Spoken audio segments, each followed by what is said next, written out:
Hello everyone.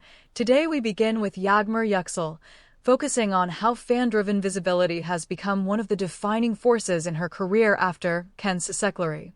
Reports of her name trending, fan campaigns, and repeated appearances in online polls show that her audience is not passive.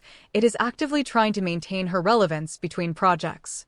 This is particularly important for actresses transitioning from daily dramas, where exposure is constant, into a market where visibility becomes irregular. In contrast, Baris' Baktas post-series trajectory shows how industry-backed projects can stabilize that visibility. His involvement in Kuduz Fatahi, Selahattin Ayubi, placed him in a narrative that does not depend on fan campaigns alone, but on production scale, historical interest, and broader audience reach.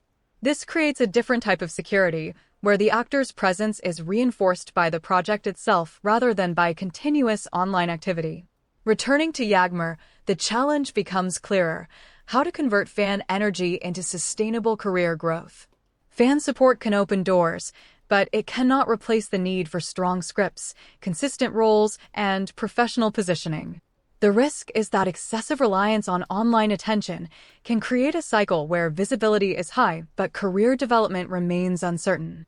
Baris, meanwhile, benefits from a more traditional progression where each new role builds upon the last in a structured way. However, this does not mean his path is without risk.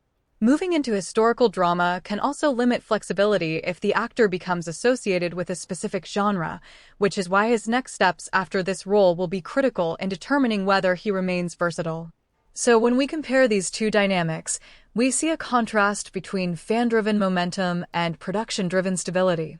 And the real question is this: can Yagmur transform audience passion into lasting opportunities, and can Baris avoid becoming confined by the very roles that are expanding his reach?